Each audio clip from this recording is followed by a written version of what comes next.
नमस्कार दोस्तों, स्वागत है आपका हमारी चैनल संडे हॉरर पर। आज मैं आपको सुनाने वाला हूँ एक और नई और डरावनी कहानी जो आपको रोमांचित कर देगी। तो आराम से बैठ जाइए, अपनी सांसें थाम लीजिए, क्योंकि ये कहानी आपके दिल की धड़कनें बढ़ाने वाली है।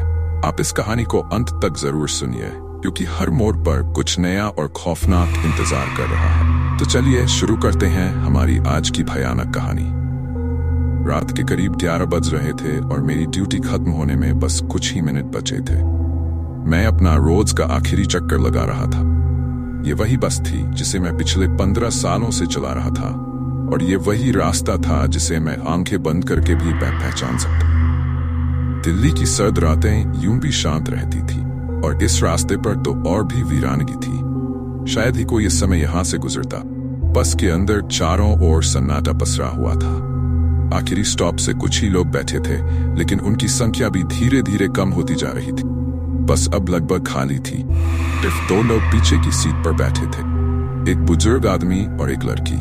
बुजुर्ग आदमी के हाथ में एक छड़ी थी और उसकी आंखें बंद थी, मानो वह नींद में हो। लड़की के चेहरे पर एक अजीब सी उदासी थी, लेकिन मैंने ज्यादा ध्यान नहीं दिया। मेरा काम था बस चलाना, लोगों को उनके मंजिल तक पहुंचाना और फिर घर लौट जाना। रास्ता घना और काला था। बस की हेडलाइट्स ही थीं जो अंधेरे को चीरते हुए रास्ता दिखा रही थीं।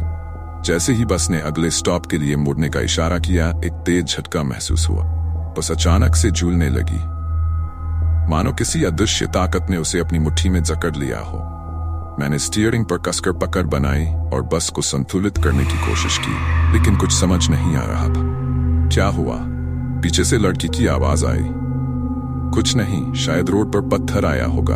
मैंने उसे शांत करने की कोशिश की, लेकिन भीतर ही भीतर मुझे एक अजीब सा डर महसूस हो रहा था। बस धीरे धीरे रुक गई। बाहर का दृश्य पहले से भी ज्यादा डरावना लग रहा था। चारों तरफ सन्नाटा और अंधेरा। पास में कोई गली या गांव भी नहीं था जहां से मदद मिल सके।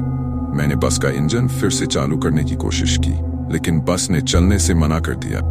क्या बात है भाई साहब, बस क्यों रुक गई? बुजुर्ग आदमी की आवाज अब गूंजने लगी थी। मैंने पलटकर देखा तो वो अपनी सीट से उठ खड़ा हुआ था।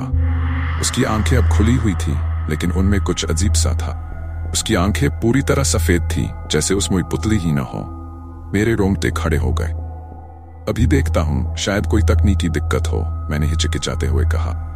मैं बस से नीचे उतरा। चारों तरफ घना अंधेरा था, सिवाय उस हल्की रोशनी के जो बस की हेडलाइट से आ रही थी। मैंने इंजन चेक करने की कोशिश की, लेकिन उसमें कोई खास समस्या नजर नहीं आई। ऐसा लग रहा था कि कोई अदृश्य ताकत हमें रोकने की कोशिश कर रही थी। जैसे ही मैं वापस बस में चढ़ने के लिए मुड़ा, कुछ ठंडा और भारी मेरे पीछे से गुजरा। मैं एकदम मुड़ गया, लेकिन वहां कोई नहीं था। हवा ठंडी हो चुकी थी और उसमें एक अजीब सी गंध थी, जैसे सड़े हुए मांस की। मुझे लगा कि ये मेरा वहम है, और मैं जल्दी से बस में वापस गया। अंदर का माहौल अचानक और भी डरावना हो गया था। लड़की अब अपनी सीट पर नहीं थी, सिर्फ बुजुर्ग आदमी था, और वह सीट पर सिर झुकाए बैठा था। मैंने उसे ध्यान से देखा। उसके शरीर की हरकतें अब सामान्य नहीं लग रही थी। उसकी उंगलियां सीट पर अजीब तरीके से रेंग रही थी, मानो किसी जानवर की तरह। अब ठीक है? मैंने डरते डरते पूछा। उसने धीरे से अपना सिर उठाया। उसकी आंखों में अब भी वही सफेदी थी, लेकिन अब उसकी मुस्कान भयावह थी। उसकी गर्दन के नीचे से खून बह रहा था, जो अब उसकी शर्ट पर फैल चुका था। तुम गलत जगह आ गए हो, उसकी आवाज में एक घुटन भरी गूंज थी। मेरा दिल जोर जोर से धड़कने लगा। मैंने तुरंत बस के दरवाजे की ओर देखा और भागने की कोशिश की, लेकिन दरवाजे बंद हो चुके थे। चारों ओर की खिड़कियां भी धुंध से भर चुकी थी। मैं पूरी तरह फंस चुका था। तभी एक अजीब सी सरसराहट सुनाई दी। मैंने पलटकर देखा तो बस के पीछे की तरफ से काली परछाइयां रेंगती हुई मेरी ओर बढ़ रही थी। वे इंसानी आकृतियों जैसी दिख रही थी, लेकिन उनकी आंखें और मुंह नहीं थे। वे धीरे धीरे आगे बढ़ रही थी, मानो मुझे घेरने की तैयारी कर रही हो। मैंने उस भयानक क्षण में बस के स्टीयरिंग को जोर से पकड़ रखा था, लेकिन मेरी उंगलियों की पकड़ अब ढीली होने लगी थी। वो ठंडी परछाई जिसने मेरी गर्दन पकड़ी हुई थी, मेरी सांसों को जैसे धीरे धीरे खींच रही थी। मुझे लगने लगा था कि अब मैं खत्म होने वाला हूं।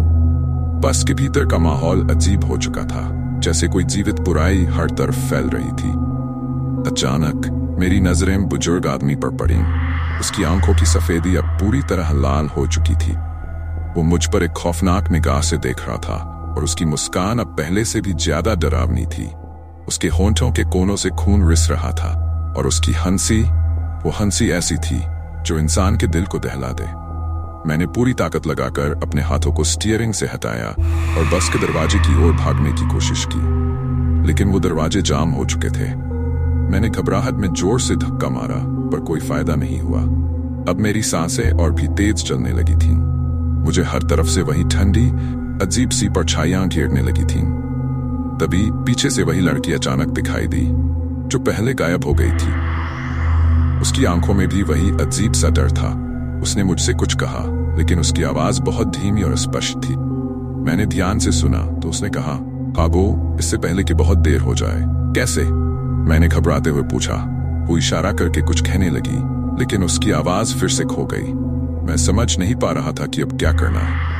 तभी एक जोर की गड़गड़ाहट हुई और बस अचानक झटके के साथ हिलने लगी। ऐसा लगा जैसे बस के चारों ओर कोई शक्ति लिपट गई हो जो इसे पूरी तरह निगलने के लिए तैयार थी। मेरे पास अब सिर्फ एक ही रास्ता था। मैंने बस के इमरजेंसी हैमर को उठाया और खिड़की तोड़ने की कोशिश की। मैंने पूरी ताकत से खिड़की पर वार किया, लेकिन वो टूटने का नाम नहीं ले रही थी। ऐसा लग रहा था जैसे बस के शीशे भी उस डरावनी ताकत के प्रभाव में आ गए हों। हर बार मैं जब उसे तोड़ने की कोशिश करता तो वो शीशा और काला और मजबूत हो जाता। पीछे से वो बुजुर्ग आदमी अब धीरे धीरे मेरी तरफ बढ़ रहा था। उसकी चाल अजीब और भयानक थी, जैसे कोई मरे हुए शरीर में जान डाल दी गई हो। उसकी हंसी अब और तेज होती जा रही थी और उसके साथ ही वो परछाइयां भी करीब आ रही थीं। वो सब जैसे मुझे अपनी गिरफ्त में लेने के लिए उतावली थी। अचानक लड़की ने जोर से चिल्लाया, बस के नीचे वही रास्ता बचा है। मैं एक पल के लिए ठिठक गया। नीचे, इसका क्या मतलब था? लेकिन मेरे पास और कोई रास्ता नहीं था। मैंने तेजी से बस की फर्श पर लगे पैनल को देखा। जहां से नीचे की सड़क दिखाई दी थी। बिना किसी और विचार के मैंने उस पैनल को जोर से खींचा और वो खुल गया। नीचे अंधेरा था, लेकिन ये मेरी आखिरी उम्मीद थी। मैं तुरंत बस से बाहर कूद गया। जैसे ही मैंने जमीन पर कदम रखा, मुझे महसूस हुआ कि कुछ बहुत ही अजीब हो रहा है। मैं किसी सर की सड़क पर नहीं था, बल्कि मैं एक घने जंगल में था। आसपास के पेड़ ऊंचे ऊंचे थे और उनकी शाखाएं आपस में उलझी हुई थीं, जिससे आसमान का एक भी टुकड़ा दिखाई नहीं दे रहा था। हवा में वही सड़ी हुई गंध थी जो मैंने पहले बस के बाहर महसूस की थी। चारों तरफ सन्नाटा था और सिर्फ मेरे दिल की धड़कनें मेरे कानों में गूंज रही थी। मैं घबराहट में इधर उधर देखने लगा, लेकिन वहां से बाहर निकलने का कोई रास्ता नहीं दिख रहा था। तभी मेरे पीछे से फुसफुसाने की आवाजें आने लगीं। वो परछाइयां अब भी मेरे पीछे थीं। मुझे एहसास हुआ कि मैंने बस से बाहर कूदकर खुद को एक और बड़े खतरे में डाल दिया था। यहाँ मैं और भी अकेला था और बचने का कोई साधन नहीं था। मेरे पैर खुद ब खुद आगे बढ़ने लगे, जैसे कोई अदृश्य ताकत मुझे खींच रही हो। मैं भागने की कोशिश कर रहा था, लेकिन वो फुसफुसाहटें तेज होती जा रही थी। मुझे लग रहा था कि मैं कहीं और गहरे जा रहा हूँ, जहां से वापस लौटना नामुमकिन होगा। अचानक एक हाथ ने मेरा कंधा पकड़ लिया। मैंने मुड़कर देखा तो वो वही लड़की। उसकी आंखों में अब पहले जैसी डरावनी चमक नहीं थी। वो शांत दिख रही थी और उसने धीरे से कहा, तुम्हें बस से बाहर नहीं आना चाहिए था। अब तुम भी उनके बीच हो। उनके बीच? मैं हकलाते हुए पूछा। हाँ, वो जो इस जंगल में फंसे हैं, जो अब कभी वापस नहीं लौट सकते। तुमने बस के नियम तोड़े हैं और अब तुम्हारा भी यही अंजाम होगा। मैं घबराकर पीछे हटने लगा, लेकिन तभी पेड़ों के बीच से वही बुजुर्ग आदमी बाहर निकला। उसकी हंसी अब जंगल में गूंजने लगी थी। उसकी आंखें फिर से सफेद हो गई थीं और वो अब मेरे और करीब आ रहा था। मुझे समझ नहीं आ रहा था कि ये सब क्या हो रहा है। ये सब कुछ जैसे एक बुरे सपने जैसा था, लेकिन मैं इससे जाग नहीं सकता था। तभी मुझे एहसास हुआ कि ये कोई साधारण बस यात्रा नहीं थी। ये रास्ता, ये लोग, ये सब कुछ एक शापित यात्रा का हिस्सा थे। इस बस में जो चढ़ता था वो कभी भी वापस नहीं लौटता।